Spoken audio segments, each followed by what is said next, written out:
morning guys. We are still in Cebu, Philippines.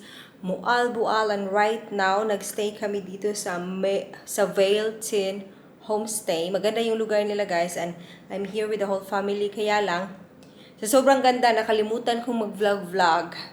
So this is actually our last day dito. And anong oras na ba? Today, September 18, Sunday, 10:42 na ng umaga. Tapos by 12 is mag-check out na kami. Tapos magta-transfer na naman kami ng another resort. Is stress, pero okay lang. Ganun talaga. So that's what gonna happen. Ang ganda dito guys. Sobrang may-ari dito is Filipina. And then she's married with a German guy. And actually, andito yung Filipina na kausap namin. Mabait din siya sobra. And kaya lang, hindi talaga ako nakapag-video. Ang ganda ng lugar nila, grabe. I will show you quickly the outside. May swimming pool din and it's very good if kasama niyo family niyo.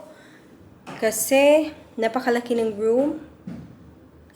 And then, pwedeng mag-request ng extra mattress if ever. May swimming pool din. And basta ang ganda, pakita ko. Dali kay katubo na ba kay ka? Dali na.